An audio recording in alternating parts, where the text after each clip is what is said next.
करारविन्देन पदारविन्दं मुखारविन्दे विनिवेशयन्तं वटस्य पत्रस्य पुटेशयानं बालं मुकुन्दं मनसा स्मरामि।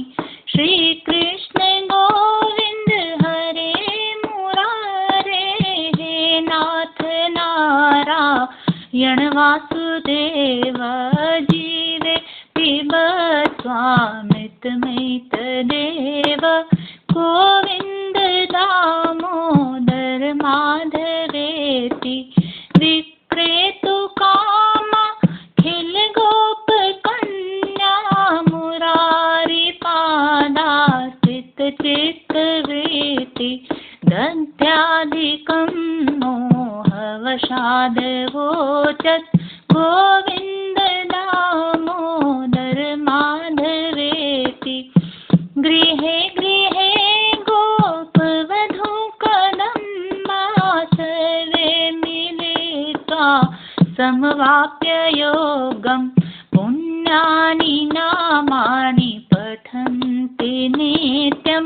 गोविन्द दामोदर माधवेति सुखं शयाना निलये निजेति, नामानि विष्णु प्रवदन्ति मतर्याते।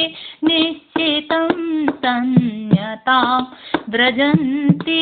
गोविन्द दामोदर माधवेति जीवे सदैवं भज सुन्दराणि, नामानि कृष्णस्य मनोहराणि।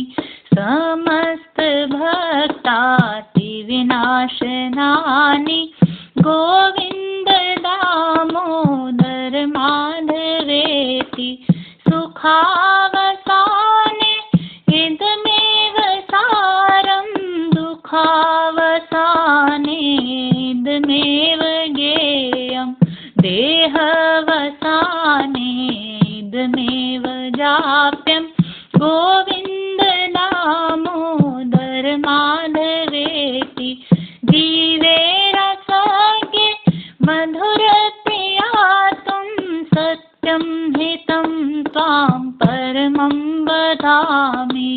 आवर्णये त्वन्मधुराक्षराणि, गोविन्द दामोदर माधवेति त्वामेव याचे मम देहि जीवे।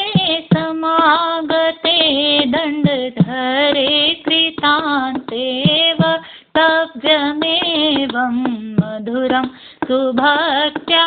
गोविन्द